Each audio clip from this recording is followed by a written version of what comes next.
I don't know why. Did he promote this video? I don't know why this came up today. Keep going.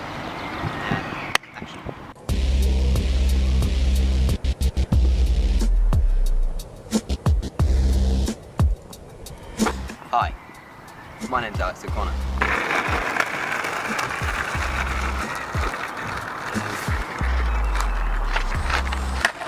What? If you want to see some amazing skateboarding,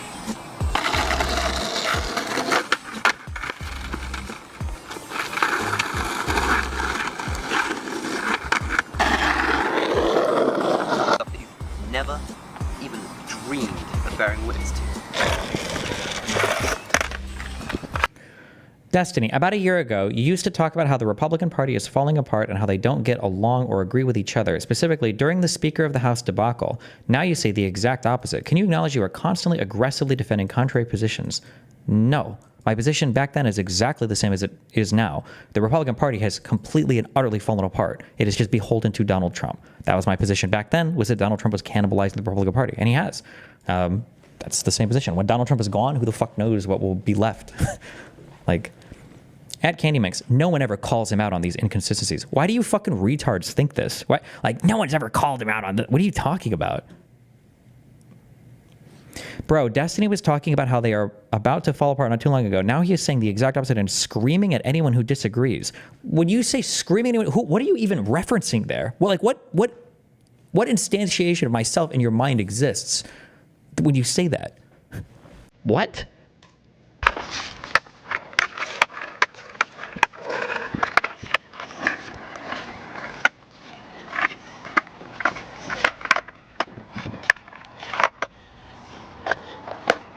Best thing you will ever witness in your entire life.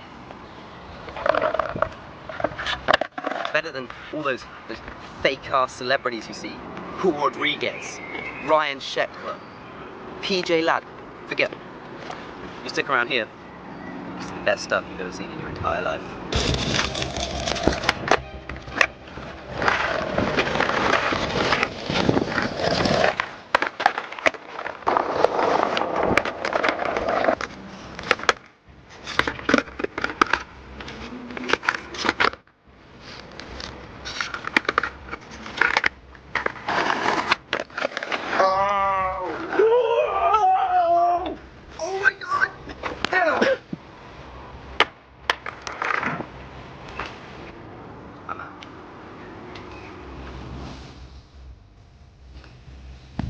Jesus Christ. What a badass. You better not be recording right now. I'm not recording. From the Daily Caller. No. Conservative. No.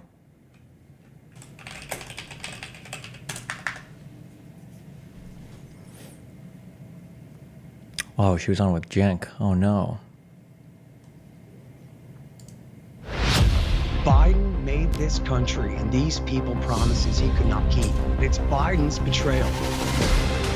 This war is not about America.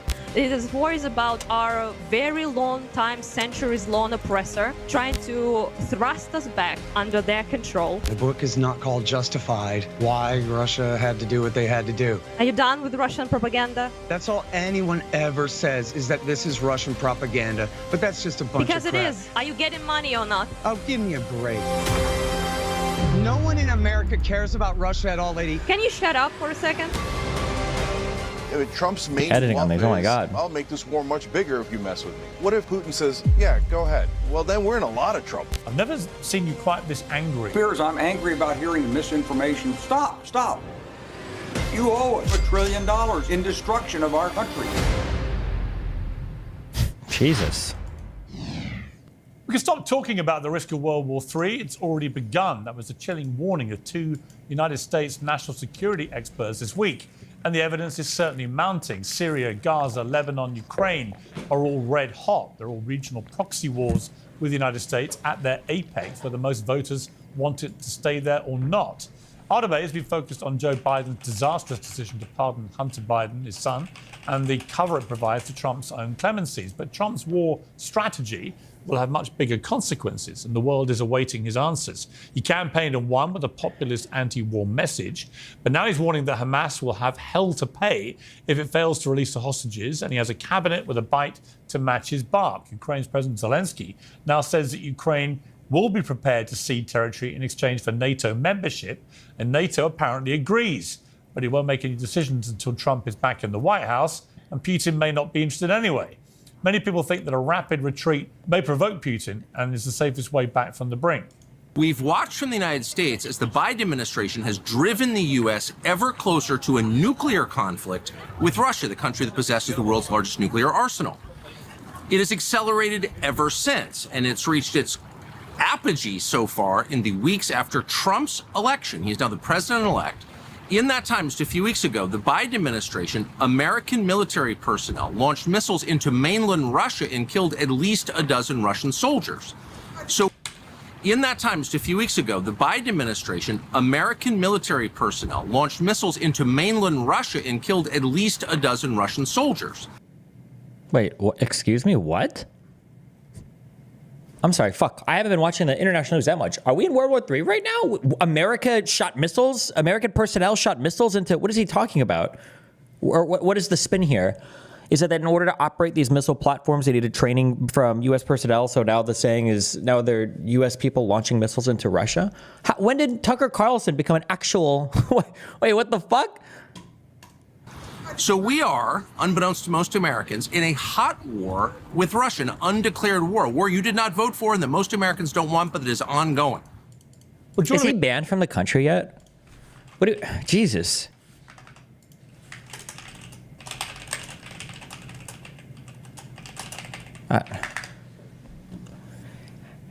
How mind-fucked does your brain have to be on propaganda that, who's at fault for the current conflict in Ukraine? Is it Russia who invaded Ukraine? No. It's NATO, because other countries joined NATO. Yes. It's the United States for giving money to Ukraine to defend itself. Yes. It's Ukraine for fighting an invading army. Yes. Russia? No. Russia, the people who invaded? No, not Russia. Israel? Maybe. Why not? The Jews. Russia? No. Maybe like the European Union people that sent money to Ukraine to defend itself. Yes. Russia? No. Like,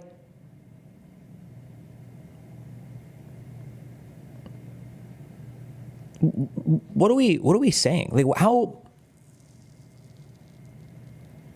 mind fucked are we that it's everybody's fault except for the army that fucking invaded? How is this possible?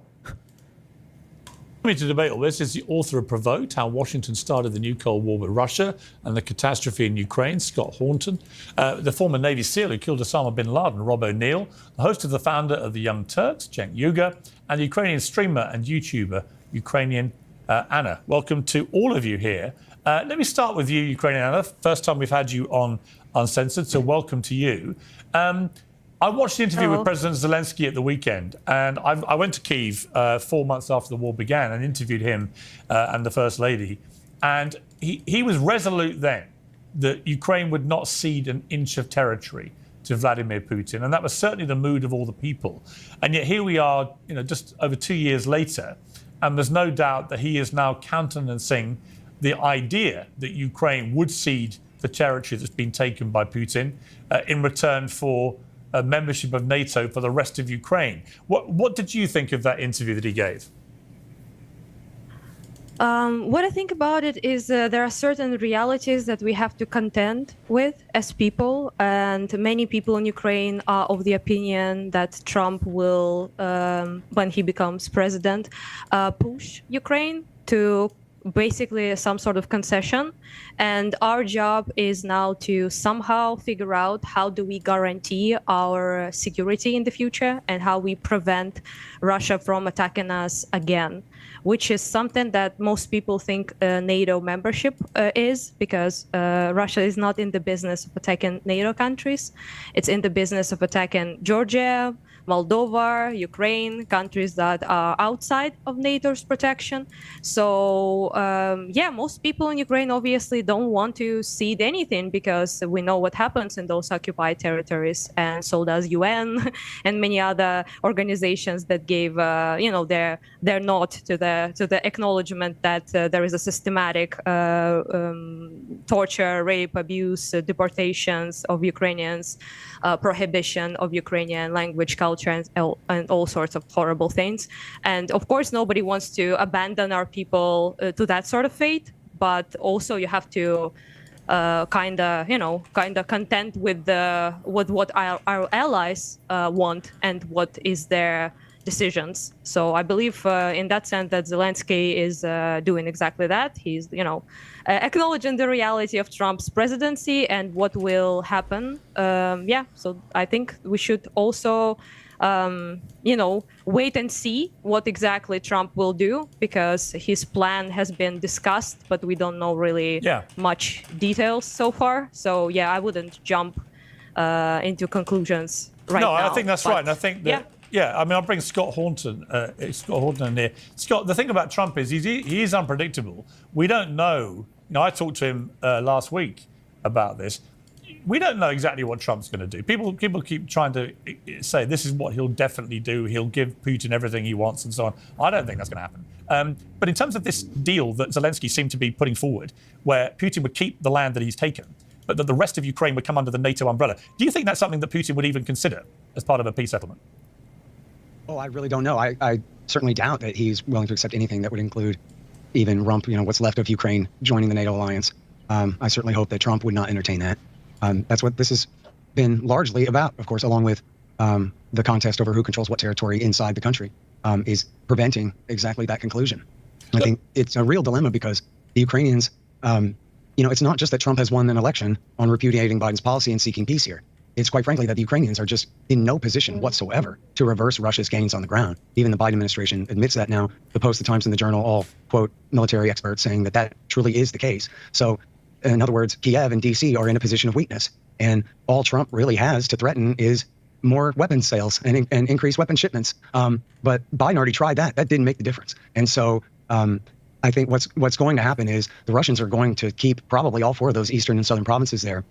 Luhansk, Donetsk, Zaporozhye, and Kherson, and hopefully will not demand Kharkiv or Odessa. We can, stop it there. And the Trump administration is going to have to get their messaging straight that this truly is a betrayal, and they admit it, but that it's Biden's betrayal. Biden made this country and these people promises he could not possibly keep. We're going to help you force the Russians all the way out and all of these things. And all they've done is gotten a bunch of people killed, and then they lost anyway. And it's a real tragedy. It's just like, this is like the Republican meme of like, you sabotage the fuck out of a thing, and then when the thing doesn't work, you blame the thing. Like, it's not Trump's fault. Trump has to be able to have the political capital in this country to say that, look, it is ugly. But you know what, Piers? He actually, and I don't know how he did this, he got Zalmay Khalilzad, the card-carrying neoconservative, Straussian, to sign a deal with the Taliban to get us out of there. And yes, Biden absolutely botched the withdrawal. I could go on for an hour about that. But what the Taliban is, he got Zalmay Khalilzad, the card-carrying neoconservative, Straussian, to sign a deal with the Taliban to get us out of there. And yes, Biden absolutely botched the withdrawal. I could go on for an hour about that. But Trump was willing to say, you know what? We lost. We're not keeping the Taliban out, and we're going to stop trying now. And Biden, it was really the best thing Biden ever did in his life was agree with that, even though he botched the process of the withdrawal. Why? We surrendered in Afghanistan. I don't know what the big... I just don't. That's such a weird thing to be like. Yeah, it was really congratulations, good job. We did a full-on surrender to the Taliban and completely retreated. Like, good job, Trump. But also, we kicked the can down the road on the retreat so that it would happen in the next administration. Like, okay. And so it's the same kind of thing here. It is a real tragedy what the Biden administration has gotten the country of Ukraine into here. Check. I mean, look, every part of me is like, I don't want to give a Russian dictator. Who? Hold on. Is this guy the weird? So people are saying this is the guy that wanted to make the boys his concubines. Is that this guy? Do you think this guy would come on stream? I just don't know. Do these people just like hate America or?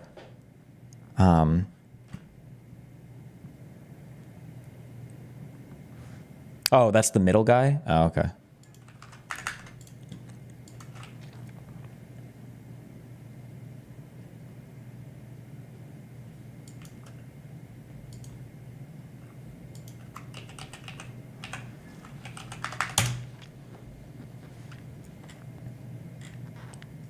These guys all tweeted, and then this guy quote tweeted him, "You're not men, you're boys." If there was no social media, you would be my concubines.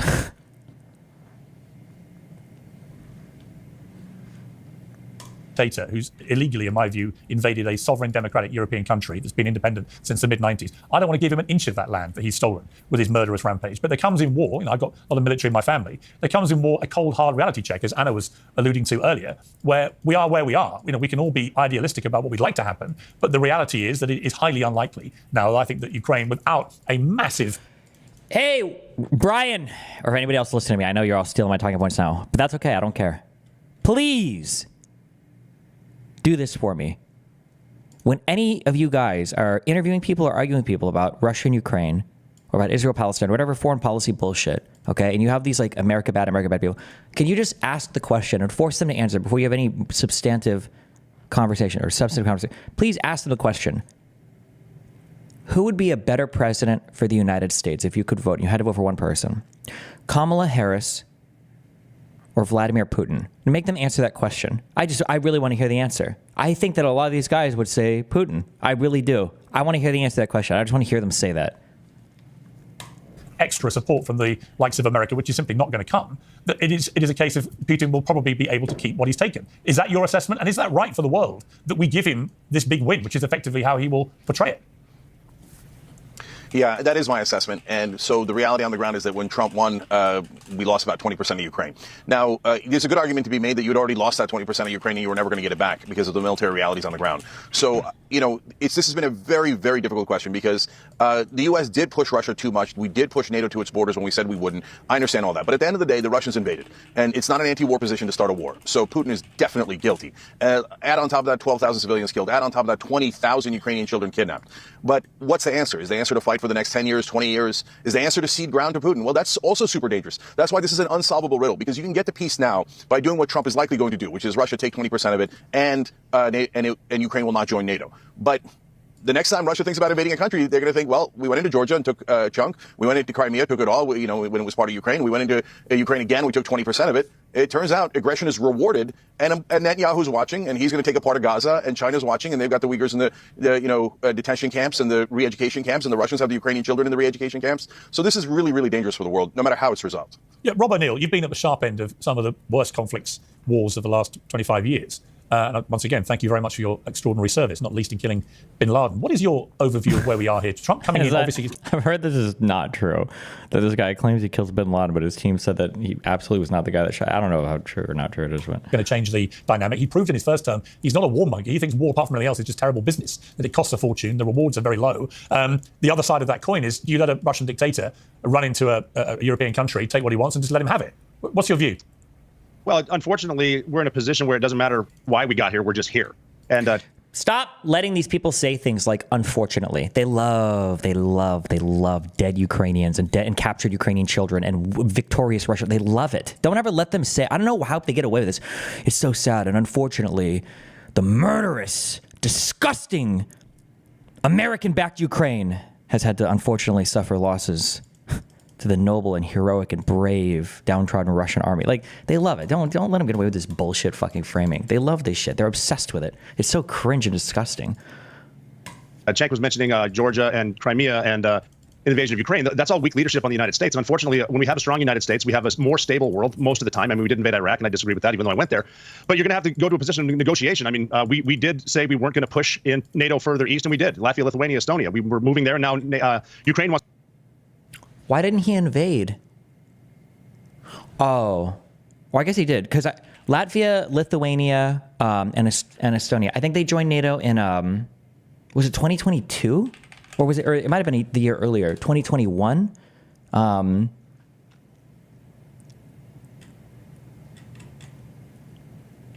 think they joined, yeah, because it would have been like a year or two.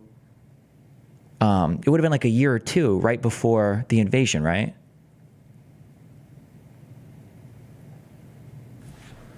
Wait. Oh, maybe just Estonia joined early. When did Oh. Wait. 2004? What? Well, I thought he just said that Russia invaded because wait, maybe I misheard him. I'm sorry. I thought he said that Russia invaded Ukraine because Estonia, Latvia, and Lithuania joined NATO. Maybe I misheard. Hold on. Time. I mean, we did invade Iraq, and I disagree with that, even though I went there. But you're going to have to go to a position of negotiation. I mean, we did say we weren't going to push in NATO further east, and we did. Latvia, Lithuania, Estonia. We were moving. Huh. So it took Russia 20 years to invade because of this? That's the huh. Oh, weird. That's so crazy. That was a long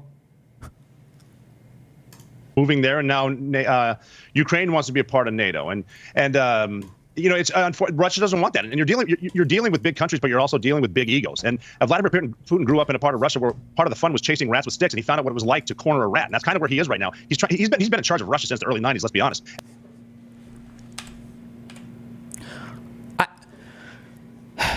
I think that when the human body evolves, and you dedicate, like your brain can only do so much. And I think that when you do, I am so sorry. I have nothing but the most respect for people that do the grueling training process to become like special operations forces, special forces in the United States of America. But my God, you are some of the dumbest motherfuckers in the world when you are talking about anything having to do with literally anything. I don't know if the U.S. should have a policy where if you are special forces, you have no freedom of speech afterwards, because they shouldn't be allowed to talk publicly. Like their mouths should be sewn, because they will say consistently the most retarded shit ever. Like I always know that when a guy's like, I used to be special forces, and it really was, I'm about to hear the dumbest, most brain dead take in my entire life. I have no idea. To be fair, probably most of them are chill, and it's just the loud dipshit ones that become popular, but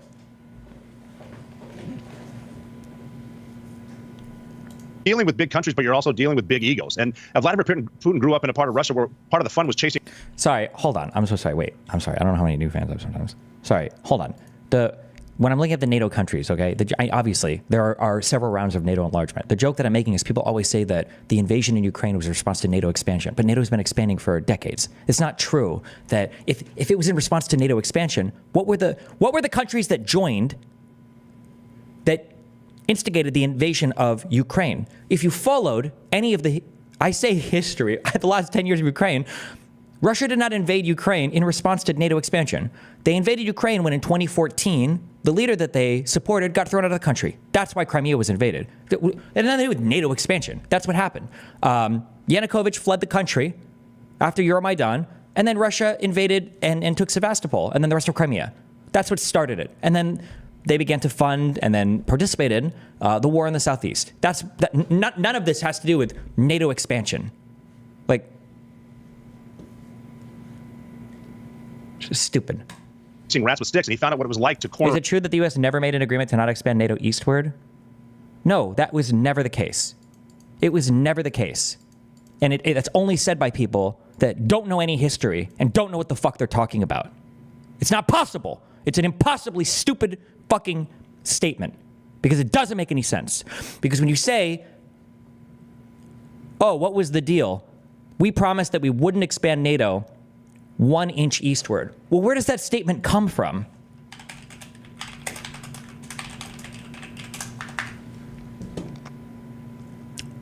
Oh, Baker said it. In what year? What year did James Baker say this?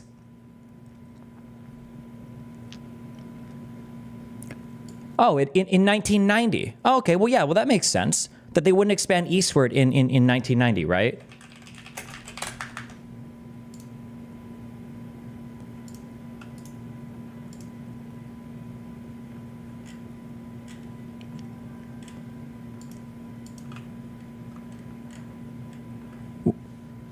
Where the fuck would they have even expanded?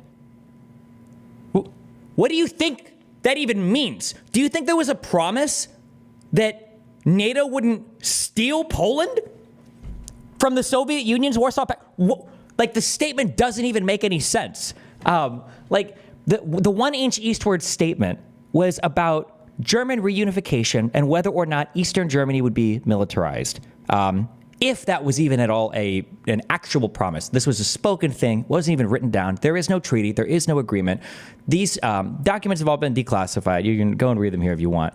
But the statement that Baker made had to do with whether or not East Germany would be militarized if German reunification happened. The idea that there were promises not to expand NATO eastward doesn't even make sense when expanding them eastward would have meant capturing Warsaw Pact countries. It doesn't even...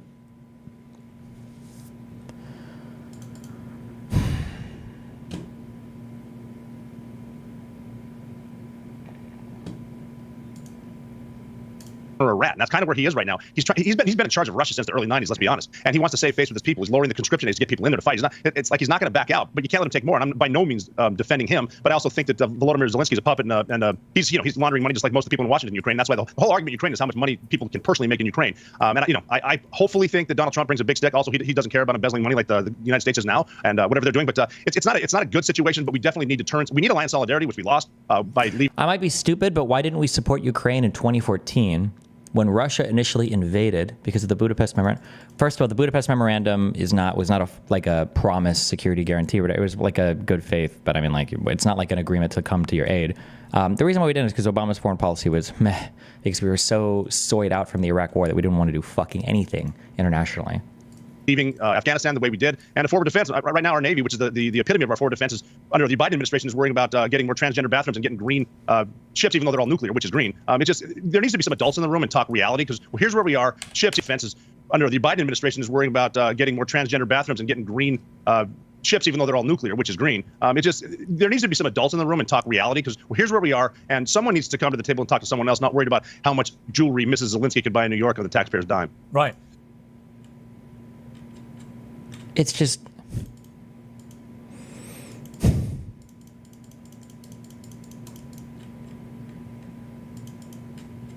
Okay. And how popular is Volodymyr Zelensky now with Ukrainian people, do you think? I'd say pretty popular still. Most people consider him a pretty good representative of Ukrainian people and what we want. And pretty disheartening, I'd say, to hear what people say here, but I'm used to it. Surprisingly, Chink, I agree with, in the sense that we can't allow Russia to continue get away with what they're doing, because that's what they have been doing, in particular with annexation of Georgian territory and Moldova and Ukraine in 14 and now in 22 full-scale invasion. And nothing stops them then from fully invading Moldova or Georgia. They are already doing all they can to select people there as presidents and meddle in their elections quite strongly already. And if they can't do it with just hybrid methods of sabotaging the elections and making people basically install their puppets there, then they do sort of like a blackmail, then they do threats, and then they do annexation, invasion, terror, death, and all that we are having right now in Ukraine. And that's not the fault of Biden. And how would you describe the mood of the Ukrainian people? When I was there, like I say, 2 years ago, to a man and woman, whatever age that I met, there was this steely resolve of, we've got to win this at all costs. But the cost has been... The Zelensky wife jewelry talking point he just mentioned is actual manufactured Russian propaganda. Oh, yeah.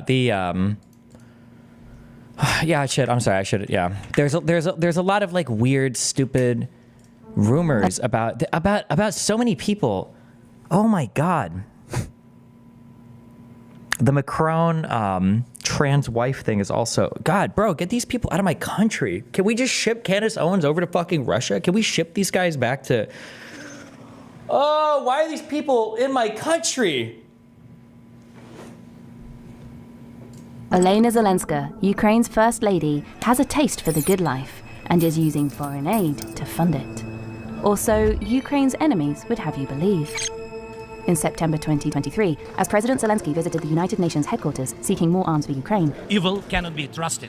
A story about his wife started to spread on social media. The wife of Zelensky spends $1 million on Cartier jewelry in New York. When they were over in the United States begging for billions of more dollars. They're paying us back with our own money. How did this lie spread so quickly? And what does it reveal about Russia's disinformation war against the West? Where's the outrage about this? It all leads back to one Instagram video. I don't know what she said to him, but the next day I got fired. What the fuck? This woman claims to be an intern at Cartier in New York. She alleges Zelenska spent over $1 million on jewelry and holds up a receipt as proof. But look more closely. The receipt is dated 22nd of September, when Zelenska wasn't even in the country. Despite this red flag, the story is picked up by an online French-language magazine in Burkina Faso called Net Afrique. Its article uses screenshots of the Instagram video as evidence. but the piece actually links to a video on YouTube posted by an anonymous user. The Cartier intern is the account's only upload, President of Ukraine. and the original Instagram profile is now private. Other news sites across Africa pick up the story within hours. The first account in English is in The Nation, a Nigerian newspaper, but it's been planted. That doesn't stop it from being picked up on social media, where users can't tell that it's been paid for, and may mistake it for a well-known American magazine which shares the same name. The first post on X is from a suspicious account. All 309 of Woke Martin's followers are newly created profiles with no activity. And its early posts are all about Zelensky's spending spree. It starts spamming right-leaning influencers with the Nation's article, and one of them takes the bait. Others follow, including Tara Reid, a former US Senate staffer who defected to Russia in 2023. By the time Russian... Remember her? The Biden accuser? Huh. Crazy. Huh. Isn't that crazy how that worked? I like how that's how they talk about her too. Oh, just a former staffer. That was the woman who accused Biden of raping her with his fingers like 50 years ago. Media report on the story, it's already being shared almost 1,000 times an hour in English on X alone. Mission accomplished. This is a successful example of a new pattern in Russia's disinformation war. Researchers at Clemson University tracked how it works. Once the original source has been carefully planted, a trail is orchestrated to multiple publications. Experts call this layering. This tactic makes the story seem more credible, more likely to go viral, and undermines support for Ukraine. Since the story spread, facial recognition has revealed the Cartier intern is most likely a beautician, based in Russia. I hadn't heard that last part. Do you think the U.S. has as elaborate a misinformation scheme in other countries like Russia and China as they do here, or is it more difficult because of how open we allow our internet to be? I don't think anybody allows their media to operate in the way we do. I don't know if we could do this type of propaganda in the places that we'd want to, right? Like in Germany or France maybe, but like in Russia, I seriously doubt there's misinformation that's this sophisticated. I'm sure we do a little bit. I mean, I know there's been reports of some, but not at this level.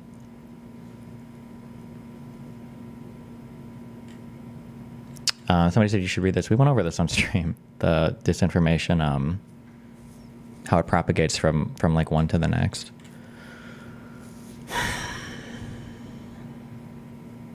Enormous. So many cities just destroyed, so many people killed, all these children being taken and so on. Is there a mood now in the country that they just want peace, just want a deal, even if it means surrendering the territory that's being taken? Well, nobody wants peace more than us. I live in a city that is bombed every day. My father has been killed. So, of course, we want peace. But that depends on what that peace is, because nobody wants peace without any sort of justice, right? And that is the problem, because we have to consider our now, obviously, right? Even if the fire stops. So let's say my city stops being bombed every day. That's a bonus for me, obviously, right? And for my family and for my friends. But how important is that bonus? Because it's a temporarily bonus. We have to think about the future, that other people, other generations are not going to go through exact same things we went through. And that's quite important to most Ukrainians. But the mood, of course, have been solid. As you said, people were more enthusiastic before, specifically because of the, I would say, lack of care and lack of commitment from our allies, particularly the incredible amount of limitations on our long-range strikes. For example, as you know, UK actually gave us the long-range missiles, Storm Shadows, I believe they're called, and we couldn't really use them because of the limitations that were given to us, primarily by United States and by Biden, by the way, himself, his administration at least. So in that sense, there has been a sort of demoralizing effect, of course, because of the lack of aid, inconsistent aid from both the United States and also European countries as well. And it's hard to sustain that sort of like, I'd say, hopefulness and will when you are not confident that you will have means to fight with properly. Yes. And that, I would say, dampened the mood. Yeah, I understand that. Scott, a lot of people have come on this show since this war started, and they've made the argument, which I know that you subscribe to, which is that effectively the West and Ukraine goaded Russia into doing this by continually pushing for NATO membership, for NATO encroachment and so on, as the Russians saw it. There's another school of thought that this could have been resolved diplomatically. That actually, yeah, you can take that argument, you can see there's merit to that argument, certainly to a degree, but it doesn't justify launching a full invasion of your neighbouring country. Would you accept that the invasion itself didn't actually have to happen? One thing that is interesting to me is I feel like people will do this thing where you have standards for one side and not for the other.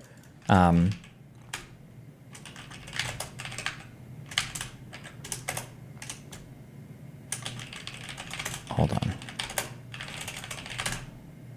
Okay.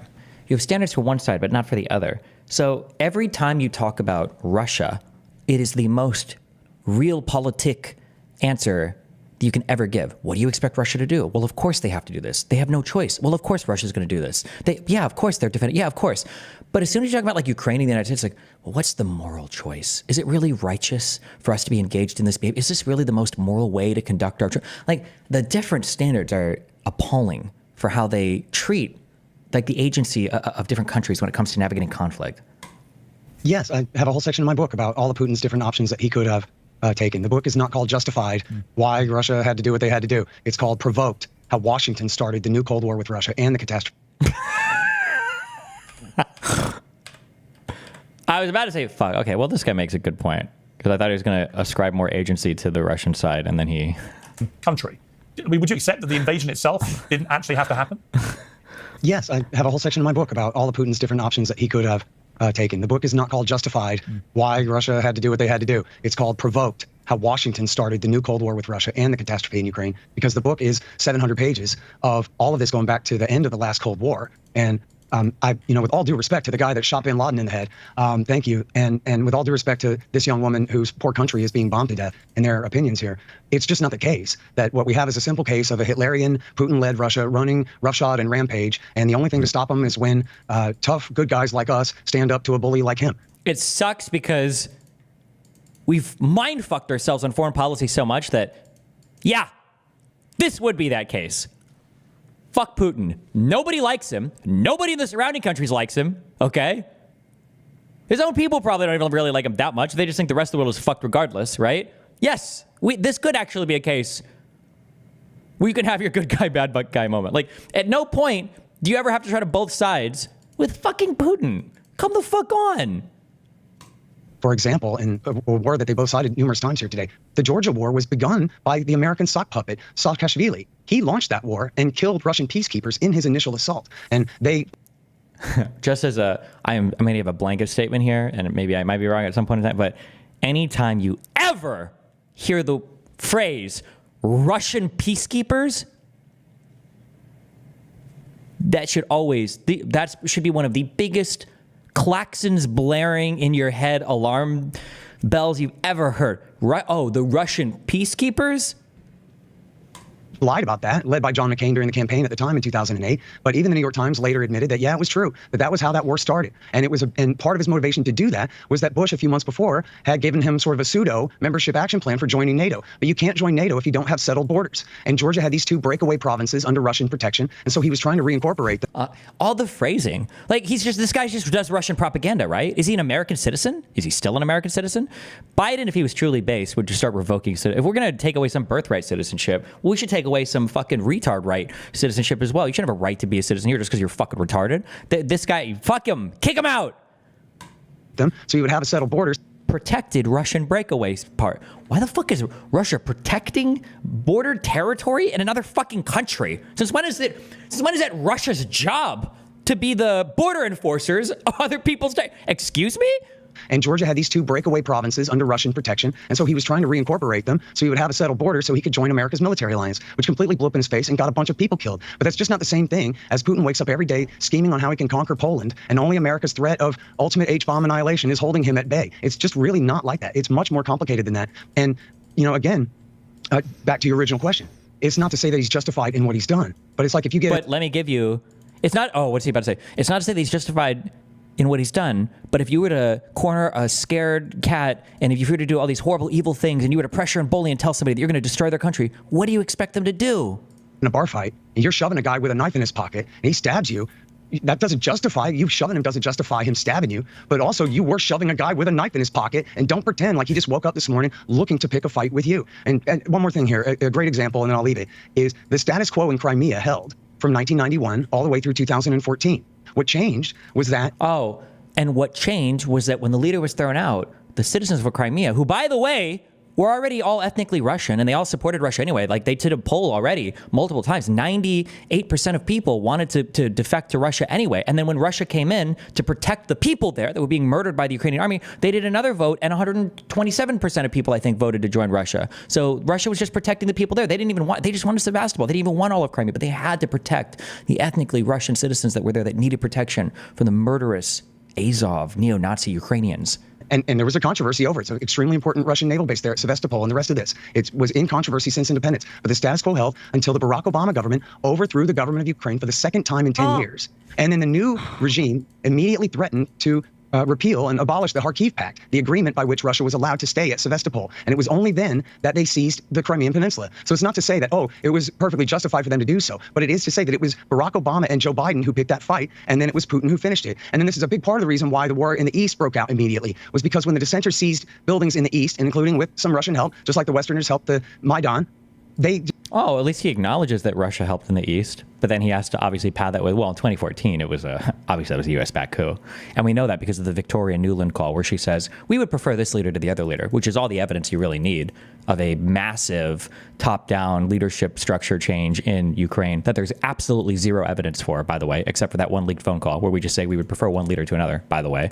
Declared war against them. They overreacted at John Brennan's behest. We know this, it was reported in Forbes. John Brennan went there on April 12th. They launched the war on the 14th. And the reason that they did that was because the coup had already blown up in their face in the loss of Crimea. Right. So they weren't about to tolerate this kind of dissent in the East. It's not Russian propaganda. I'm a Texan. I don't even read Russian or know what the Russians say about this stuff. Oh, this sure, is the history of the world. I speak Russian. That's my... Yes, fine. Listen, can I please interject with that? Well, let me just say right here. Anytime anyone contradicts the party line on this, that's all... All they're going to say is, they're just going to say it's Russian propaganda. And that's such a tired talking point, okay? Fuck, I wish I could do a Russian fucking fake. Anyone ever says is that this is Russian propaganda, but that's just a bunch of crap. Because it is. They're plagiarizing me, you repeated it in and English. I'm just speaking the truth. Are you getting money or not? Russia's plagiarizing you? What, bro, little bro, you're not on the team. You're not on their team, bro. You're not on the team. I'm just wondering, you know? Lady. At least they pay See, you. that really is all you have, because you can't contradict any of my facts, so you have to come up with it. Well, she just let her speak for like 2 seconds.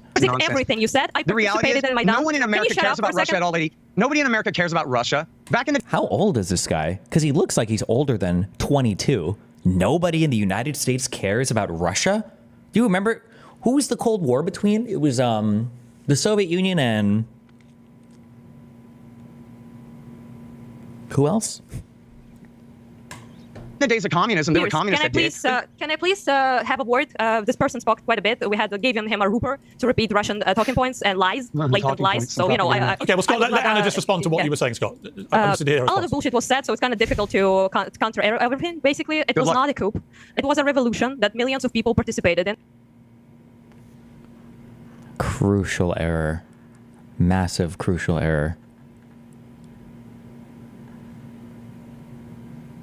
She said coup. Now I'm not sure if I should believe the Russian guy or not. To counter everything, basically, it was not a coup. It was a revolution that millions of people participated in. The reason we participated, me included, I was 19 back in the day, it was because we had severe problems with corruption and a tyrannical puppet of Russia, Yanukovych, who refused to make a treaty with the European Union, which is what most of the people in Ukraine wanted, 60-something%, and especially younger people wanted to move away from Russian control, from Russians owning every single business industry in my country, and to have some sort of like laws and order, and also have some sort of democracy and liberty. That is what something people have in the West, and that's something that we did not have. So that was about, a revolution was about that, about students going and protesting and getting beaten up, and Yanukovych then going to Russia to essentially ask Putin, his buddy, how can he stop? Wasn't the initial main justification for the invasion the denazification of Ukraine? Where have those talking points gone? It's like the vaccine shit. You just like hop from the next to the next to the next to the next to the next.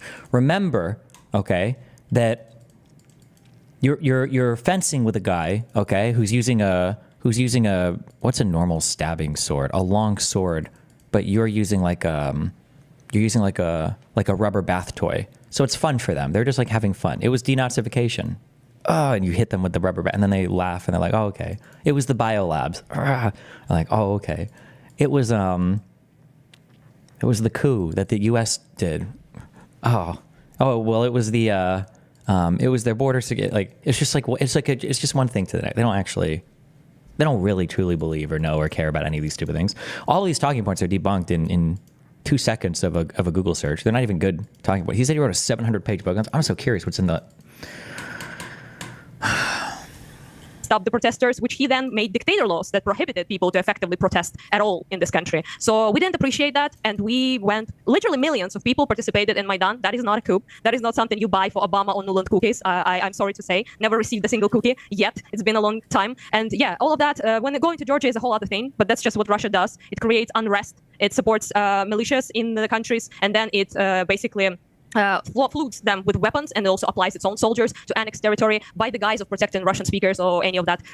Oh, this is such a bullshit fucking radar for me. After learning about David Irving, who was a renowned World War II historian, and he would always be renowned because of how many footnotes he had. He always had so many footnotes, so many annotations. But then when he went to court over kind of the material of one of his books, and then people started digging through his footnotes and annotations, they were like, oh, this is all bullshit. You take everything out of context. The underlying material never supports what you're saying. And David Irving is considered a debunked fraud, pseudo-historian, fucking loser. Finkelstein is another guy who always talks about how many footnotes and annotations he has. And now we've gone through, especially the Gaza and inquest into its martyrdom or whatever. He's another guy. Oh, so many footnotes, so many annotations, so many whatever. And somebody linked this. Which one of these dipshits is Scott Horton? Is it this guy on the left? And now I see this at the very top of his thing. This book contains more than 6,600 footnotes and 7,800 citations. This is always a red flag to me now. Anytime somebody brags about how many footnotes or citations they have, not to say that it's necessarily bad. That doesn't necessarily mean it's bad or not okay, but always, that should always be like just a red flag.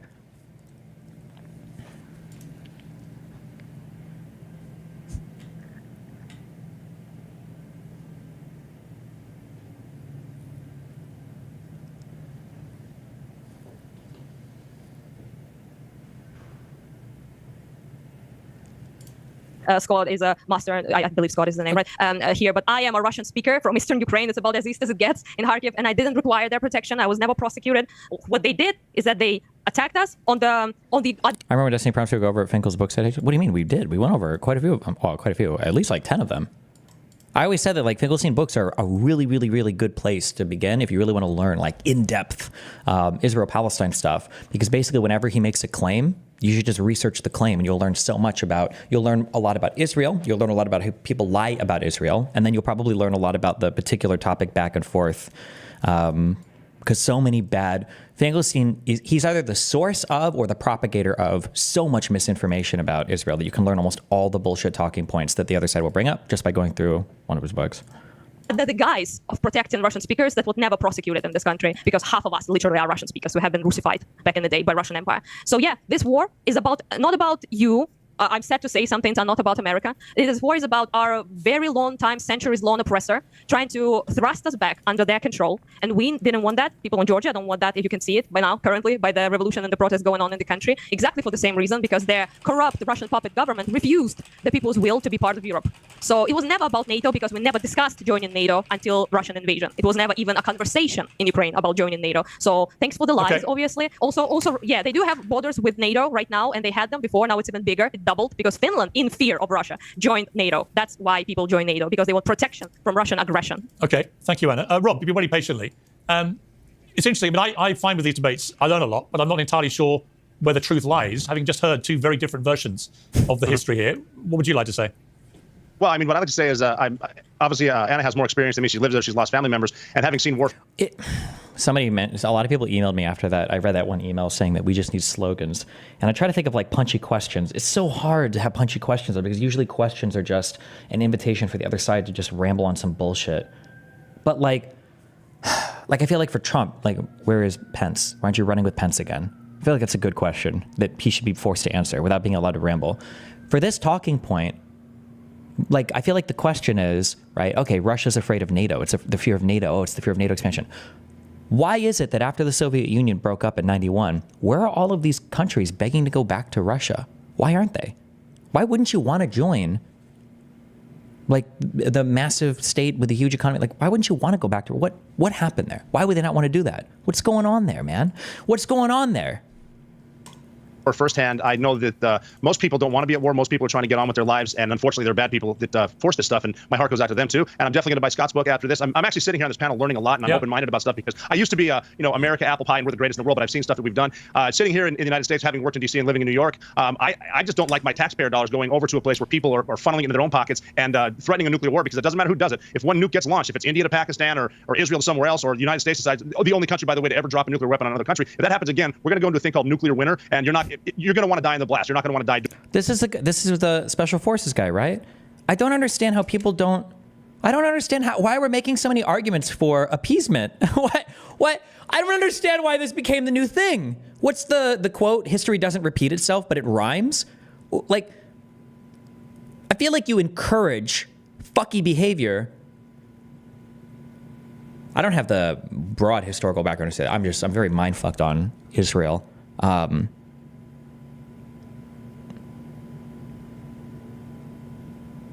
That if you're weak, people will attack you because they think there's no consequences. Because why wouldn't they?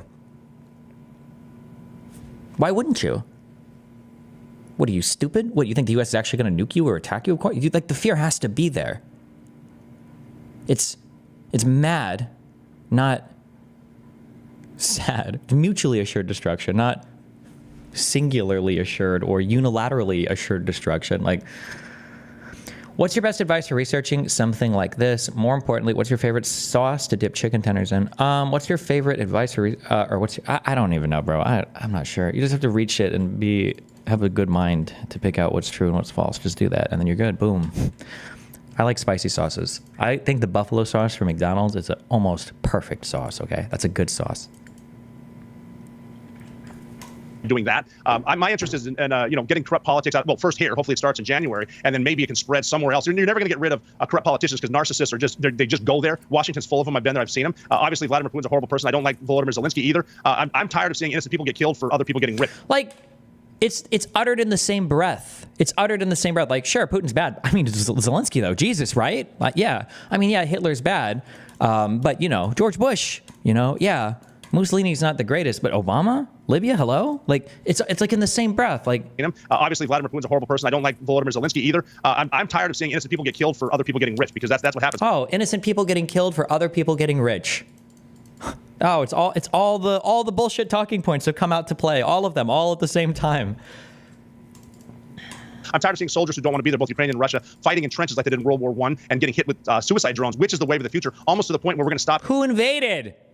Having manned jets because it's a waste of time and legions of drones will be fighting. I hate to see this escalation of force. I hate to see people getting rich everywhere from the industrial complex to the military. Of big no! I was going to say this 10 seconds ago. I should have said it. Fuck, it would have had a good pre-watch. I was like, how long until they bring up the military industrial complex? Fuck, all the shit talking points will come out to play. Of all that stuff. It's just sad as someone who went somewhere, risked my own life to kill the #1 terrorist in the world, and now wonder if some of the places we went were even worth it, or we're just making people like Dick Cheney rich. So that's why I'm here, and I'm just open-minded. I want to hear what Cenk has to say. Buying the book, love to hear Scott's book, love to hear what Anna's saying, and I'm honest to God just learning stuff here today. So do you know what? That's such a great, honest answer, Rob. Bro, Piers made me want to fucking kill myself. Oh my God. The questions. The American Piers is a terrorist, okay, when it comes to asking questions on these panels. This was agonizing. The SEAL guy is one of the biggest grifters in the Special Forces community. It's very likely he wasn't the one who pulled the trigger on bin Laden, and even people from his team have discredited him multiple times. System against Trump in the last. People said they fucked my mic on this. I'm connected to good internet now, so there's no way that it should be. Did a judge actually Wait, I'm talking about an interview of Hunter. Where are the charges? They've been investigating Hunter Biden for 4 years. Where are the charges? I thought we were going to get impeachment charges from Jim Jordan. Where are the charges for Hunter Biden? It's a great question. I can answer that because I actually read it. The scope into which they looked into Hunter Biden was very narrow. The DOJ made sure that the statute of limitations on the worst crimes that dealt with the tax issues were outside the statute of limitations. So if you go talk to a lawyer, they'll explain what that means to you. But the DOJ I don't need to talk to the lawyer. I read the documentation. This is the new cope that they... That's why I love having you on Uncensored, because you're an honest guy, and I really appreciate that. I feel the same way. I don't profess to be a great expert here. Cenk, I'm going to come to you. There are so many things in life, like the microaggressions, it's these people that are the worst people. I would just rather have a Nazi. Just give me a Nazi, or give me a Russian, give me a Putin. I would just rather have these people than the just asking questions, honest center crowd that are just doing their best. Like,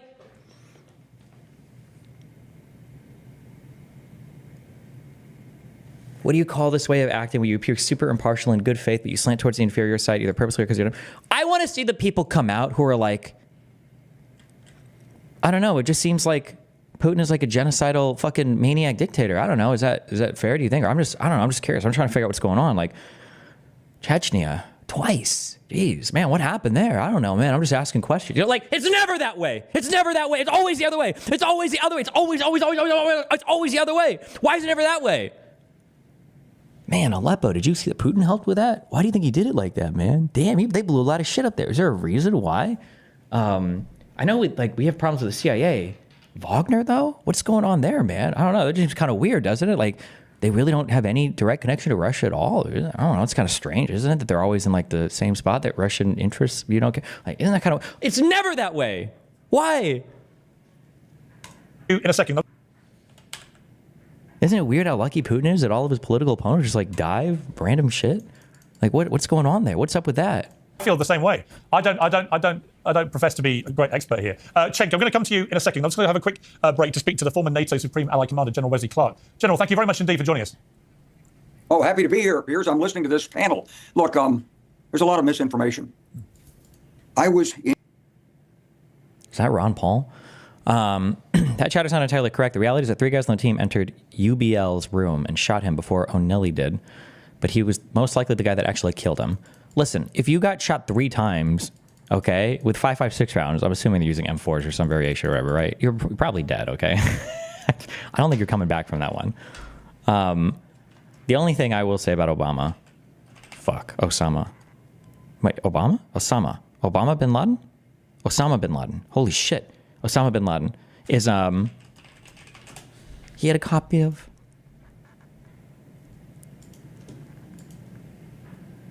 Oh, ew, never mind. Wait, I thought I saw a picture of the actual PlayStation case. I didn't know he had the PC version. Ew. Wait, what?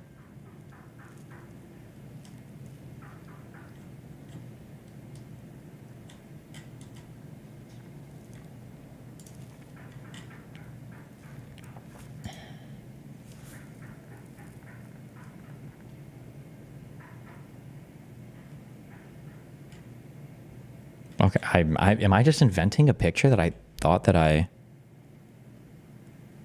it was okay, never mind. I thought I saw a picture of like some scattered shit and there was like a Final Fantasy VII disc. I think I'm just fucking losing it. Never mind, okay. in Ukraine on the 31st of March. I went through Maidan. I talked to the people.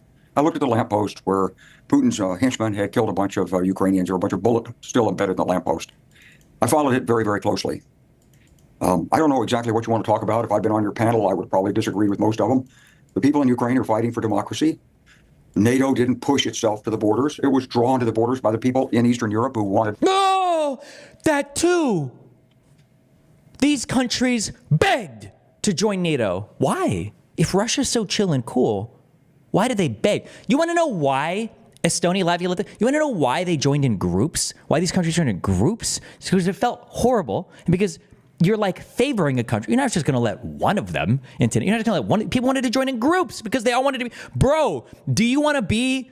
Do you know what it's like? What it would be like joining NATO? Ukraine is feeling this right now. Okay, imagine you're in a fucking. Imagine you're on a neighborhood block.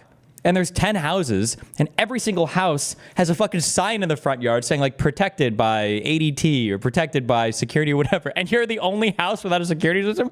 You're like, fuck you guys, what the fuck? And then the fucking robbers come down the street. You're like, well, fuck me, I guess, because I'm the only one without a fucking key camera or whatever, I guess. Come fuck my shit up, right? You have to want to join NATO. They work to join NATO. And then everybody in NATO has to accept you. The idea that these countries are like absorbed by or forced to join NATO, like, come on, bro. It's such a stupid, like NATO is expanding eastward in some militaristic fashion. NATO didn't push itself to the borders. It was drawn to the borders by the people in Eastern Europe who wanted freedom. They wanted freedom from Russian oppression. That's why NATO expanded in response to them. Not because NATO wanted to expand. It's because in order to stabilize, you had to be able to provide investment, and to get investment, people needed security, and they were living in fear of Russia coming back. Now, when did Putin... Wait, who the fuck is this guy? Yes. This ties in kind of to what I was talking about yesterday. people always have this assumption, they're like, oh, corrupt countries, or that's where we're going to go and invest in because we can abuse the population, blah, blah. No, stable countries. This is where people like to establish business. You need stability. You need political stability, geographic stability. You have to have stability in order for the economy to follow. Your institutions are what build your country. I don't mean that in a, like, the FDA. I just mean like knowing that if somebody fucks me over, I can take them to court and sue them. There is a rule of law that if I invest in something, somebody's not just gonna steal my fucking money, that there are functional banks that I can withdraw money from if I need it. There are creditors and debtors that are assured to borrow money and pay money back. Like these are all part of like a stable country that you have to be. We take a lot of this for granted in the West because we're spoiled, but it's good to have these things. And when you don't, it's really hard to make anything work. Putin decide to come back? Former NATO Supreme Allied Commander Wesley Clark. Oh. My God, where's his theme music when he joined? It's security, and they were living in fear of Russia coming back. Now, when did Putin decide to come back? As soon as he became president in 1999, at the speech he made in the inauguration of President Kuchma in Ukraine. Putin said, Ukraine and Russia, we're more than brothers. We're in each other's souls. Poland sent its national security advisor to see me after that, said, he's trying to restore the Soviet Union. He's coming after us. So this is a long-held ambition by Mr. Putin, and he's seen weakness in the West repeatedly. And that weakness has encouraged him to move. And it's going to continue until the West shows strength. And that strength means providing much more to Ukraine, bringing Ukraine into NATO, and saying to Mr. Putin very directly, look, stop.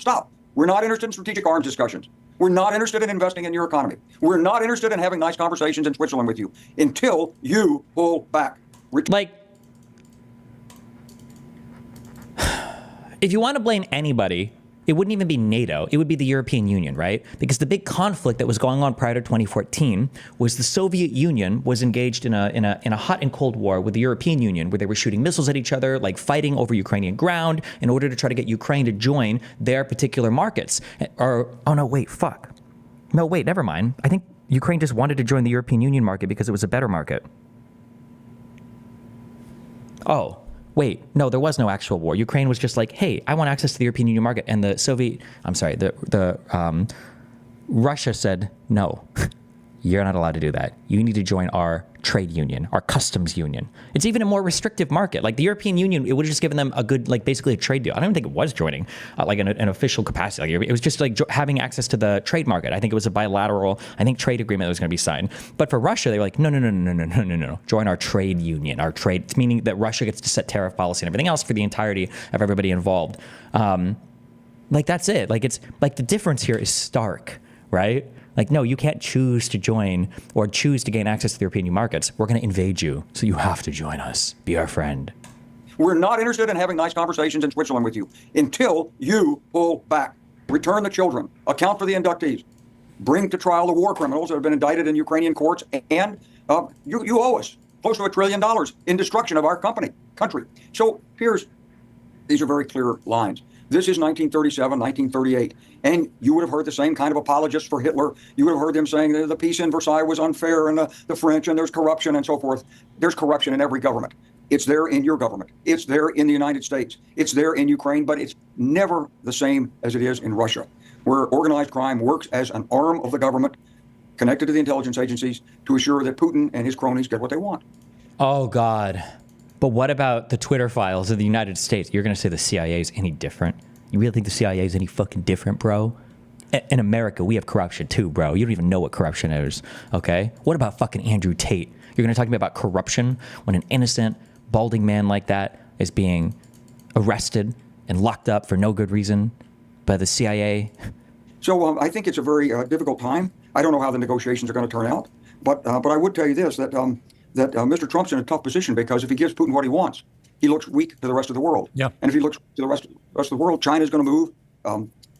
We've got in the United States a window now to do something in the Middle East, and I think Netanyahu probably will ask Mr. Trump to do it and pose a choice for the Iranian regime, either knock off the hegemonial aspirations and shut down this arc of resistance, including the weapons to the Houthis, or face the consequences. That's fucking delusional, but I appreciate the optimism. With Iran, you have to go to the source. With Russia, you have to stand firm. We've had deterrence in place for 70 years. We have nuclear weapons.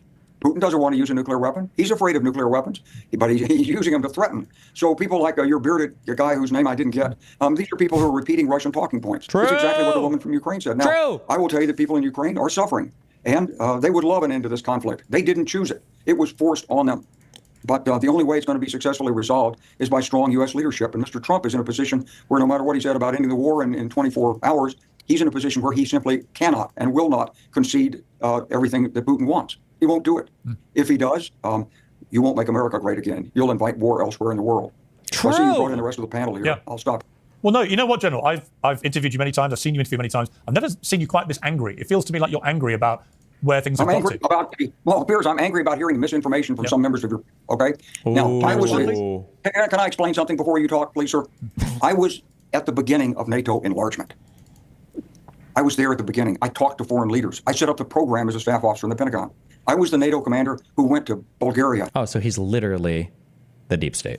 And Romania and Estonia and Latvia. And they told me, we've got to be in NATO. They didn't say, hey, if you want us, okay, I bet you, blah, blah, blah, blah. We said, we don't want you. It's too much of a problem. They said, please, please. Yeah, they all wanted to join. They were like, not just one, please, let us in, please. Please help us. And so that's exactly. I'm laughing. It's not funny. It's like. What happened? That's how we got there. In 2014, when Putin went into Crimea, the Ukrainians could have stopped it. But they asked the United States, what should we do? And the United States told them, give up Crimea. Why? Because we wanted Putin's cooperation in the Middle East. Because we were still, in 2014, were we worried about, when did the ISIS shit even start? God, fuck. Obama foreign policy. Oh, no. We don't talk about Obama's foreign policy, okay? And with Iran, to stop Iran's nuclear program. When Putin went further in Donbass, we provided information, but we provided no lethal assistance to Ukraine. For all these years, the United States administration was timid in dealing with Putin. It's like one member of the administration said recently, of the Biden administration said, we never expected to have nuclear weapons. I mean, Nuclear weapons have been the foundation for Western security since the end of the Second World War. We've had near confrontations with the Soviets. And because American presidents didn't back down, we didn't have war. Now, Mr. Trump has put himself in an extremely difficult position. But all of our talk about Ukraine and telling Ukraine in advance, you're going to have to give up your territory. And by the way, you're not going to be a member of NATO. Let's not do any of this right now. Let's put the forces, let's get the forces in Ukraine, the weapons. Have you noticed how Western academia has a blind spot for Russian imperialism? They dig into British, French, American colonialism, but bought into inadvertently Soviet anti-imperialist propaganda. Meanwhile, the USSR was doing ethnic cleansing, Russification, and crushing independence movements, but it gets glossed over. Even after the collapse, fears of chaos/nationalism led to dismissing independence movements. Maybe it's the short form /nuance filter in action. Yeah, it's just this weird, like, America bad thing. Am I making this up? I don't know if I'm buying into a little bit too much Russian propaganda, but for the, was it true that they were just literally squishing people under tanks in the for the Hungarian Revolution? This is the one where, this is where the term tanky comes from. Because I know they rolled tanks into the city to squash this revolution, because the Hungarians were trying to revolt. Yes, they did. Were they actually running people over with tanks? But this is where the term tanky comes from. Nobody cares about any of this shit, though.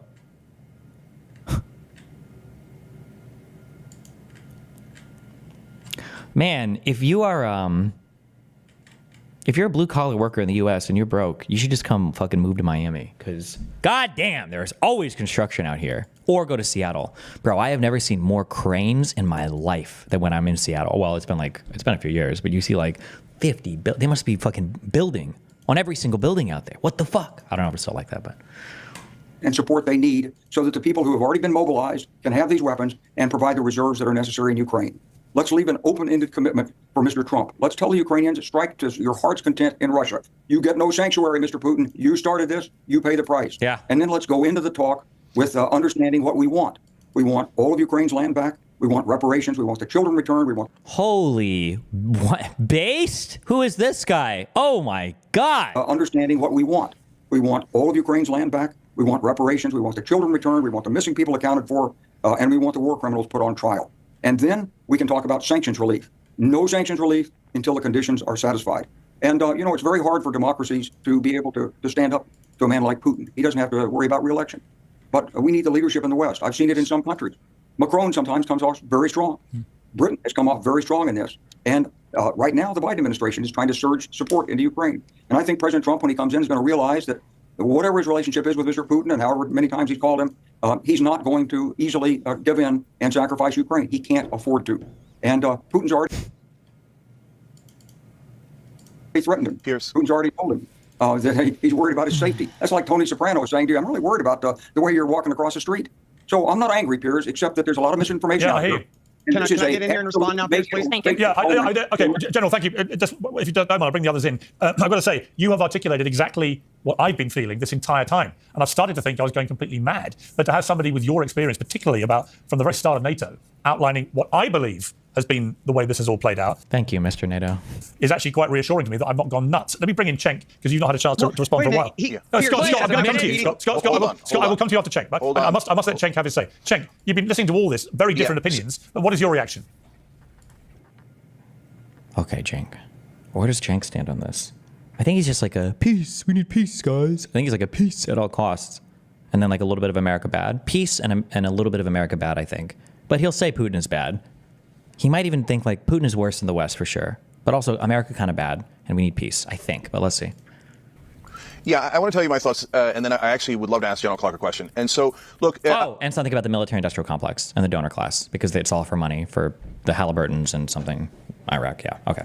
I understand both sides of this equation. And so if you're the Ukrainians, imagine if some other nation had taken 20% of America. Would we want to give up? Would we want to go, oh, yeah, it's okay. Just take Alabama, Mississippi, Texas, et cetera. It's fine. No, we'd hate it, and we'd fight forever, right? So I understand that. On the other hand, when General Clark starts talking about the nuclear weapons, I get super scared because what if Trump's bluff gets called at some point? Trump's main bluff is, oh, yeah, you better not mess with me. I'm crazy. I'll make this war much bigger if you mess with me. Yeah, but what if Putin says, yeah, go ahead?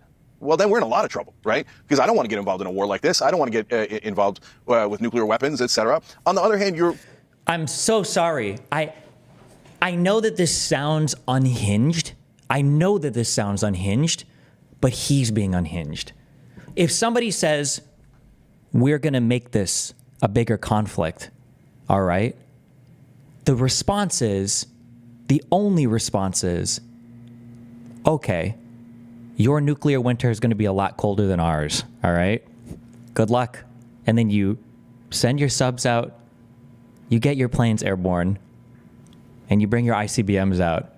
And that's what it has to be. Because as soon as somebody thinks that they can saber rattle nuclear weapons and you back off, you've basically told them, listen, okay, there's so much in life where I tell people, like, people are always like, why is this guy so irrational? Well, what does he do whenever, what do you do when he acts like this? Well, eventually, like, he screams at me and I have to, and eventually, I give in and I stop and it's like, oh, well, it sounds like he's not being irrational. It sounds like he's being perfectly rational. When he hits you, when he screams at you, you fuck off and he gets what he wants. It sounds like he's actually being incredibly sane, right? If you saber rattle your nuclear arsenal and people acquiesce and let you do whatever, you want to do, what are you training them to do? Oh, well, whenever I bring up the nuke thing, everybody seems to fuck off. What's the message that you send to the world? One, you should nuclear saber rattle. It works because you've got useful idiots like Cenk here, who actually I believe is a useful idiot. I don't think he's bad faith like the other guy's a Russian fucking stooge, okay? I think Cenk is just being dumb here, right? Which is compliment compared to this other guy. I think Cenk is earnest. But when you acquiesce to people saber rattling, you tell people that one, yeah, if Russia wants to do whatever they want, they can as long as they say we have nukes. And two, you tell everybody else that you need nuclear weapons as well, right? Because we're not going to listen to you or do anything unless you've got nukes as well, right? And the question that I always pose to people like this, because there might be rational arguments for why we shouldn't support Ukraine, okay? I would disagree with them, but maybe reasonable minds can make that argument. But none of those arguments include the phrase, well, it might be World War III if they nuke us, because that exact same argument can be transposed onto every other NATO country, right? What if Russia invades Poland? Well, fuck. Do we really want to be threatening World War III? Do we really want nuclear winter? Do we really want to bring out the nukes? All those exact same arguments carry over. So is there no more Article 5? Do we not defend allies from invasions from nuclear powers then? Is that that doesn't make any sense? What's the response there, Point about Russian aggression is definitely true. I can't stand these people starting wars, taking territory, and it breaks my heart to see it, to kidnap children, et cetera. So, but General Clark, the question I wanted to ask you, and you know how much I respect you, and we have a relationship before. And by the way, the audience should know, General Clark is the one that called out the neocons for trying to invade 7 countries at once, including the Iraq War. And so he's earned a lot of respect by doing that. But General Clark, this is a genuine question, which is, okay, but if we go with what you're saying, how long do we fight? How long does Ukraine fight? How much money do we spend? How many years of war do we have to endure? And what if Ukraine just doesn't win? So, okay, but if we go with what you're saying, how long do we fight? How long does Ukraine fight? How much money do we spend? How many years of war do we have to endure? And what if Ukraine just doesn't win? Question, which is, okay, but if we go with what you're saying, how long do we fight? How long does Ukraine fight? How much money do we spend? How many years of war do we have to endure? And what if Ukraine just doesn't win? Why doesn't he make this exact argument for Palestine that has less right to their borders, that has less of an international agreement in terms of establishing where they exist, that has less of a chance of winning? Why doesn't he make this exact same argument for Palestine? Imagine an argument with you're like, maybe it's time to just stop fighting, bro. Like, are you really going to beat Israel at this point? Like, how many of your people are dying, right? Didn't you say 20, 30, 40, 100,000? How many people are you saying are dead right now? Maybe they should just stop fighting, bro, right? But when it comes to Palestine, bro, they got to fight fucking forever. They need to go forever. And they're fully justified in fighting forever. Who cares how many people die, right? So let's say we go another 2 years, 5 years, 20 years. How do we resolve it if Ukraine can't win? Well, I think what you have to do is understand that this war will go on until Putin believes he can't win. So all the discussion in the West about how to preemptively surrender territory and all this it all feeds Putin's appetite. He understands from all this discussion that the West is weakening in its will, and therefore... This is also invoking Hillary Clinton's public-private position. Even if Ukraine was willing to surrender some land, and even if the United States was willing to entertain that agreement, that's not what you say publicly, and that's not the position that you present publicly. You say, oh, territory in Ukraine that Russia wants to occupy? Yeah, sure, they might get some territory. It's going to be population zero by the time they get it, because every man, woman, and child is going to fight to the death, right? Even if that's not the actual position, right? This is still be publicly facing. This is what you would say, right? And like people like Trump and the Trump's dick suck should know this, right? When you go into negotiations, you don't go in saying like, okay, I'm willing to give this much, right? You're going to like, I want 40%. Maybe you will negotiate down to 30%, but you don't open with like, I want 40%, but I'd be willing to go as low as 30. Why the fuck would you say that, right? Appetite. He understands from all this discussion that the West is weakening in its will, and therefore if he just keeps shoving soldiers forward, that eventually the West will comply and cut off assistance to Ukraine and tell Ukraine, good luck, hope you enjoy being part of Poland again, because that's his aim. He doesn't really care about Lviv. What he wants is the north coast of the Black Sea and Odessa, and of course Kharkiv and Kyiv and so forth, and then he wants the rest of Europe, Eastern Europe, that used to be under Soviet dominion. He needs this in order to be able to confront China, and this is the ultimate fear of Russia and its leadership. And they know they can't confront China unless they have control over Eastern Europe, including the Baltics and Poland and the rest of the Balkan Peninsula. And so it's a long-term geostrategic game. And Jink, I just tell you this, there's no American soldiers over there getting killed. And most of the money that's been appropriated by the United States has gone to buy new weapons in the United States. We're giving them the old stuff, the old ATACMs. We've just recently even reprioritized. Like, why is this still a talking point? Like, why do people still bring up this? We gave them $200 billion in fucking Benjamins that we just shipped like crates of stacks of cash. Military sales program. We're still selling ATACMs to Morocco. Now, why does Morocco need 60 ATACMs? I don't know. But we're selling stuff off Patriots all over the world. That stuff should go to Ukraine. As long as the United States stands firm, we won't have nuclear weapons and nuclear war. Putin doesn't want it either. But he does believe right now that we will collapse. And he will continue to threaten the nuclear and play the nuclear card because that's the way the Russians play it. Yeah. And so you just have to stand firm against it. And you need strong leadership, and you need the American people behind you. And what you have to understand is that Putin understands how to manipulate public opinion. In every country in Europe, there are people there saying, just like one of the gentlemen on this panel said, this is crazy, and people are getting killed, and I'm tired of seeing people dying, and we got to have peace. In 1937, 38, in Europe, everybody had fresh memories of the First World War. It was a horrible experience. A whole generation of British young men were wiped out. The French got so bad that in one group of French divisions, they pulled out every 10th soldier and shot him for cowardice. Nobody wanted a repeat of the First World War. And so I remember in World War II, they had to send this mission because like 3 or 4 brothers in the same family had died, and they had to send this whole squad to get this with the last brother. I'm just kidding. Hitler occupied the Rhineland against and so Hitler rearmed. Hitler rebuilt the military. And at every stage, there were people who said, well, this is really dangerous, but please, we can't think about it. It can't be another world war. So we're revisiting this in a slightly different form today. If we believe in democracy, if we believe in what we set up, if we believe in the lessons we learned from this. Remember, World War I was called the Great War because it was supposed to be the war to end all war. That was supposed to be the last war in the history of the planet. Second World War. Then we've got to stand firm against Mr. Putin. President Biden should have said to him, look, bud, you come after Ukraine, I promise you, you're going to lose. You're going to lose. But he didn't say that. And he's never said that. No, he hasn't. That's the policy has to start. Okay, General, thank you very much. Let me bring Scott Horton in to respond to that, because you're being compared to the people back in the late 30s who just didn't see the danger of Adolf Hitler and the Nazis. That's complete. If anything, God, please bring up Azov. If anything, the Ukrainians are the Nazis. Please, yes. Please, yes. I need a Red Bull. Hold on. Please, if anything, it's the Ukrainians that are the Nazis. Azov. What about Azov?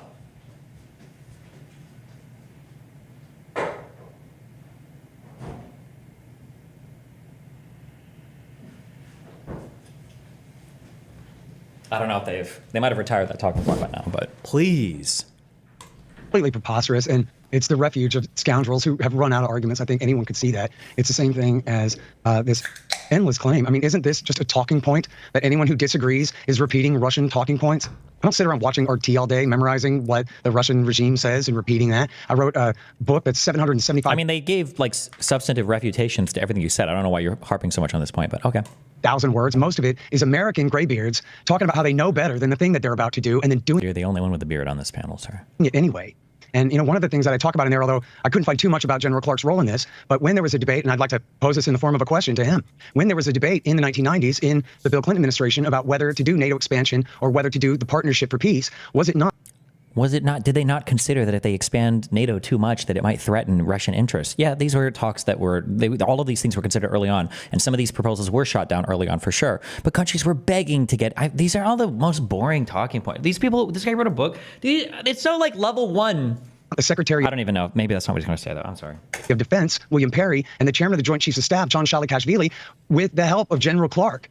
Weren't they the ones who argued the Pentagon for peace? Let's do the Partnership for Peace instead of NATO expansion. And it was Richard Holbrooke and Talbot and Lake who outclassed the Pentagon in office politics and forced through NATO expansion instead. And the William Perry, John Shalikashvili, and I believe at the time, Wesley Clark argument was, we don't want to redraw the dividing line in Europe. Yes, it's true. A lot of these countries that used to be dominated by Soviet communists in the battle days, of course, want to join NATO. But we got to look at what's good for us. And what's most important for us is that we keep a decent relationship, a stable relationship with Russia. And one great way to do that. What is even that argument?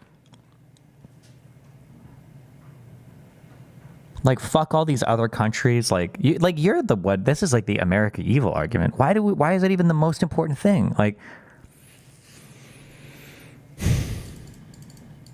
would be to, as they said they were going to do at the time, Piers, turn NATO into a political organization, sort of like the EU. Fuck me. This is true, actually. And honest to God, I just don't have the World War II background to say it. So I try not to make very many strong claims about World War II because we haven't gotten there yet. But somebody said, Destiny, I hate that he said he's comparing them to Nazis in the 30s. They aren't Nazis in the 30s. They are Americans in the 30s. You have Coughlin and Lindbergh pushing hard for isolationism in the face of Europe falling. Listen, I want to champion the U.S., and I love that the U.S. did what we did, in Europe. And I think, but we didn't join World War II out of noble intention. We did it because Japan attacked us, which is, in my opinion, a little bit shameful.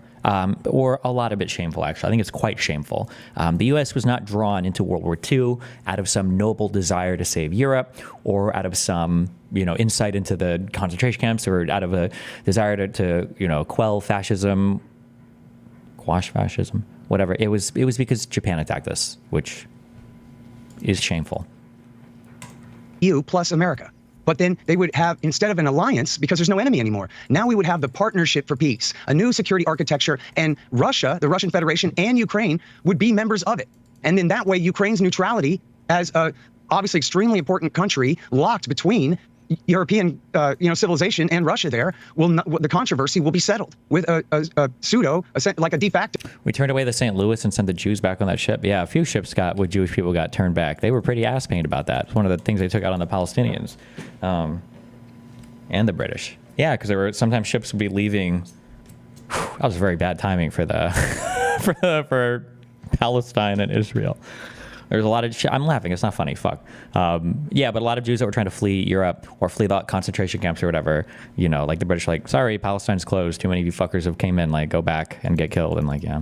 and Russia there will not, the controversy will be settled with a pseudo, like a de facto permanent neutrality there. And then what happened was the Hawks won the argument. And then as all of the graybeards said at the time, oh no, you see what we're doing? We're just redrawing the line. The policy has gone from containment to friends to neo-containment. This is before W. Bush ever even came to town. Okay, well, let me put that point then. What did he even say that rebuted us? I wish the debates were more formal. Like, none of this was responsive to, like, any of the points that this guy brought out. Like, this is such a waste conversation. And then now he's kind of like, whatever. To someone who, by the way, for the record, does not have a grey beard, General Clark. Would you like to respond to what you just heard? It's actually, you're right. We had a multiple. People are saying that FDR's aggressive stance towards Europe is what is part of a contributing factor that forced Japan to attack us in the Pacific. So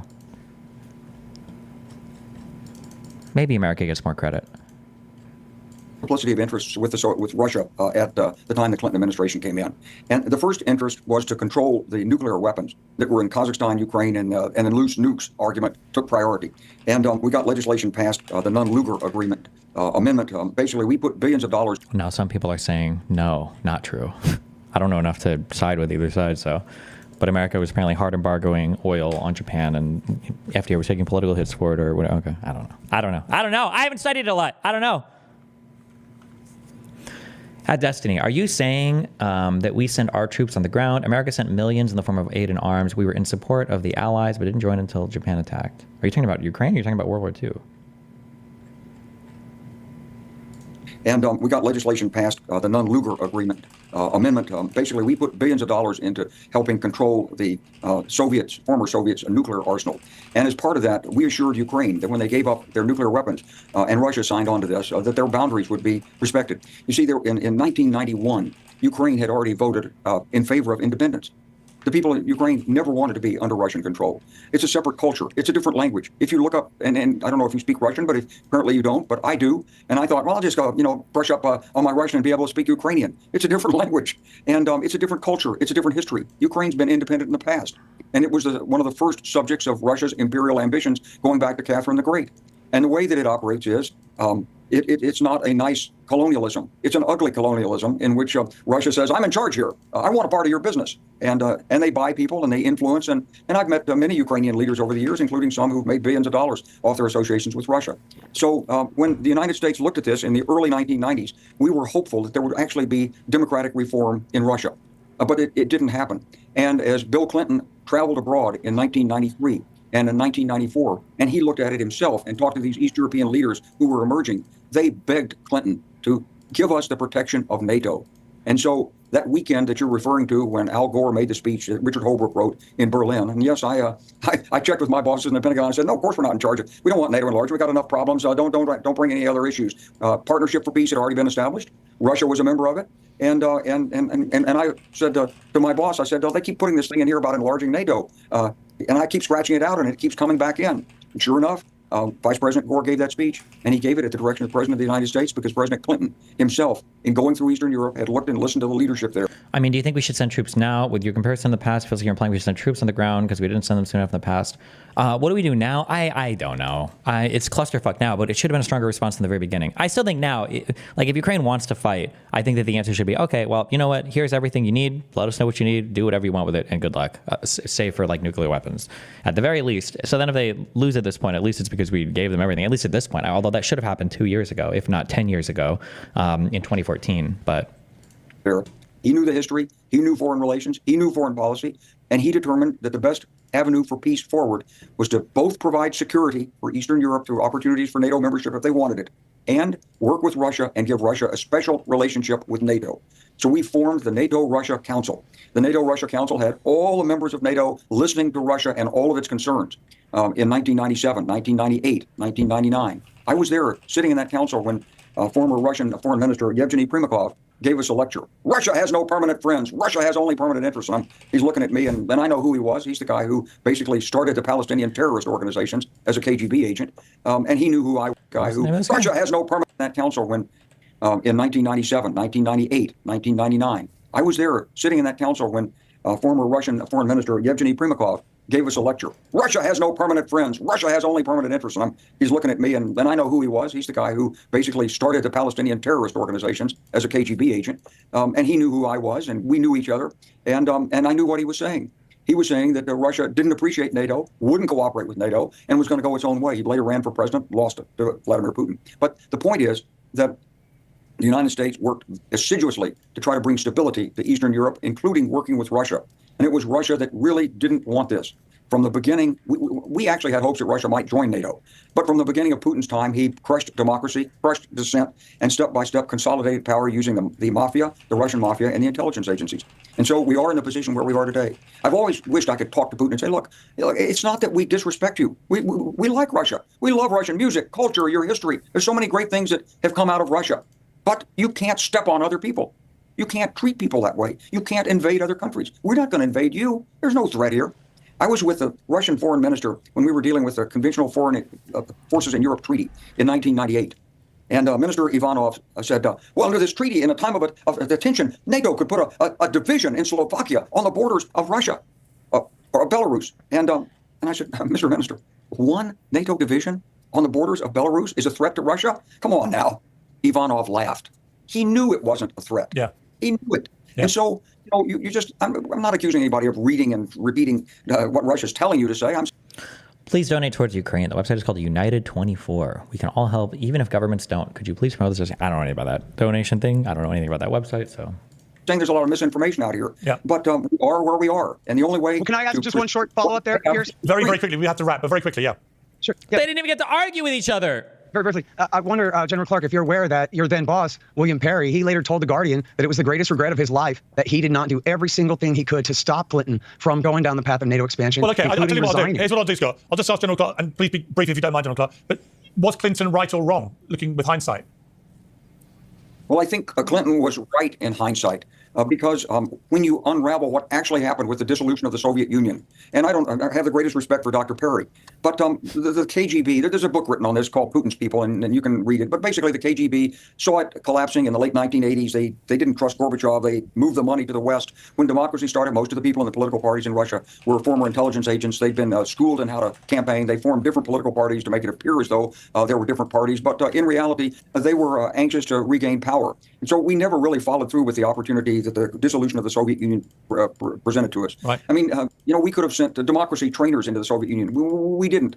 We had the National Endowment for Democracy, but it was just scratching the surface. We never really reached out to the Russian people. It's a different culture. They don't understand it. They're isolated. And just like the American people don't understand foreign policy, neither do the Russian people. A UN diplomat told me once, he said, you Americans are like the Russians. Most of your people don't even have passports. You live far from national borders. You don't have any appreciation for other nationalities. We could have extended a stronger hand in friendship. And I'm talking not Clinton. I'm talking about George H. Bush when it happened. Yeah. We just didn't do it. And we had a very brief window to make a great difference. We didn't. I think that the protection we provided through NATO membership for the countries of Eastern Europe and that we want to extend to Ukraine has been really important. If you look, I drove a couple of times from Eastern Poland into Ukraine. In Eastern Poland, the houses are painted, the fields are cultivated, everything looks good. As soon as you go across that border, the difference in prosperity is marked. And it's marked because Ukraine hasn't had the protection of the European Union and NATO. And that's why the people in 2014, 2013 in Maidan, they saw this. Ukraine and Poland were economically similar in the 1980s. But by 2014, Poland's GDP per capita was 2 or 3 times what it was in Ukraine, simply because Poland had the association with the West with its security provided by NATO. So we've got to get through what is more than a bump in a road. It's a critical period in international policy where we're going to decide whether the rule of law prevails or we're going to go back to the 19th century competition between empires and emperors and to hell with the people underneath. And that's where we are right. I've got to leave it there. I don't want to, actually. I could honestly do another 2 or 3 hours of this. It has been an absolutely fascinating conversation with all of you. I really appreciate you all joining me. I've got to leave it there reluctantly, but thank you very much indeed.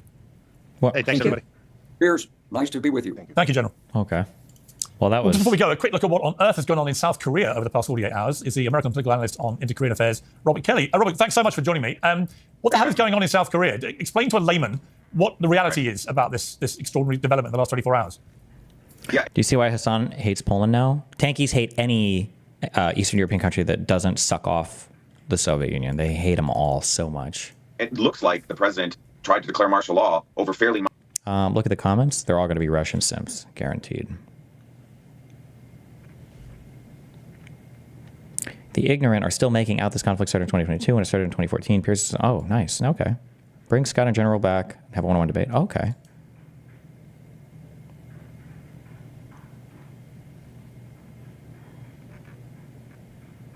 Clark admits that Russia wanted to join NATO but was rejected. He claims it was because of corruption, yet he himself has been an eyewitness to far greater corruption in his own country, including his own superiors telling him that they were going to invade 5 countries. You should also know the corruption between Americans and the Ukraine, and that the Ukraine is called the most corrupt country in Europe. The guy's selective memory, the Ukraine. Welcome, comrade. True.